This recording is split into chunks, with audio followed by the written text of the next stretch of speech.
సరే, ఈ రౌడీ బ్యాచ్లు, గంజాయి బ్యాచ్లకి, బెట్టింగ్ బ్యాచ్లకి పరామర్శలు చేస్తూ లా అండ్ ఆర్డర్ వైలేషన్ అవుతుంది సార్. పూర్తిగా ప్రాణాలు పోతున్న పరిస్థితి ఉంది. ప్రాణాలు పోవడమే కాదు, ఇంకా భయంకరమైన పరిస్థితులు వస్తాయి. ఇలాంటి వాళ్ళు కానీ రోడ్డు మీదకి వస్తే ఇంకా భయంకరమైన పరిస్థితులు, ప్రమాదకరమైన పరిస్థితులు వస్తాయి. ప్రజలందరూ ఆలోచించుకోవాలి. నిన్న ఏంటండి, నిన్న 1 year ముందు చనిపోయాడు. 1 year ముందు చనిపోయిన వాడిని పరామర్శించాలని ఎవరు ప్రభుత్వం? నువ్వే కేటగిరీ గవర్నమెంట్. ఎవడు రిజల్ట్స్ వచ్చాయి. నేను ప్రమాణ స్వీకారం చేసి 12వ తారీఖున, నా గవర్నమెంట్ ఫామ్ చేసి 12వ తారీఖు తర్వాత. ఎప్పుడు చనిపోయాడు? నువ్వు ఉన్నప్పుడే. అంటే కనీసం అలాంటిది 1 year తర్వాత పోయి నువ్వు దాన్ని ఒక ఇష్యూ చేయాలంటే నీ వెహికల్స్ కొట్టి ఒకడు చనిపోతే పరామర్శించరా మీరు? ఒకరు ఫస్ట్, ఇంకొకరు నెక్స్ట్. కనీసం పరామర్శించారా? చూడరా వాళ్ళని? మనిషి ప్రాణానికి విలువ లేదా? బెట్టింగ్ ప్రాణానికి ఉన్నటువంటి విలువ మీరు చంపిన వాళ్ళకి లేదా? వాళ్ళ ప్రాణం కాదా?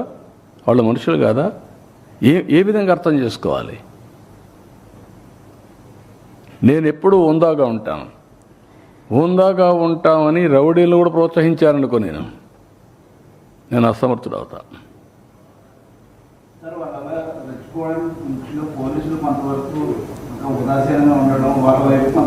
కాదమ్మా, ఇప్పుడు ఏమీ చేయకమునిపై ఏం చేస్తున్నారు?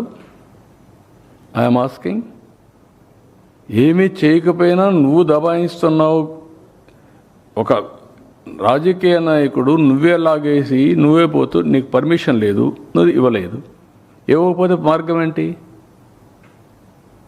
నీకు ఇచ్చింది 10 vehicles ఎన్ని ఇచ్చారు? 4, 5 ఇచ్చారు కాన్వాయ్. 3 vehicles 100 మంది వరకు మీరు అడిగి పోవచ్చు అన్నారు. వెళ్ళొచ్చు కదా. అంత మునిపే కొన్ని సంఘటనలు జరిగాయి కదా. కాబట్టి ఇది నేనేమంటానంటే, ఒక పద్ధతి లేకుండా చట్టాన్ని ఉల్లంఘించే వాళ్ళని ఏమనాలి? ఇప్పుడు నేను పోయినప్పుడు విశాఖపట్నం నిలిపేశారు. నేను నిలిచాను. నేను పోలేదే, నేను దౌర్జన్యం చేయలేదే.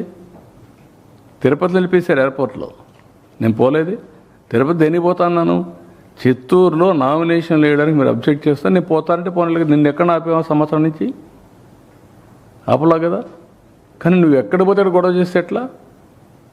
అంటే నువ్వు గొడవ చేసి ఈ ప్రభుత్వం పనికిరాని ప్రభుత్వాన్ని ఎస్టాబ్లిష్ చేస్తావా? అంటే నువ్వు ఒక మార్గాన్ని చూపిస్తున్నావు అందరికి రౌడీజం చేయమని. మళ్ళా మాట్లాడితే పాలిటిక్స్.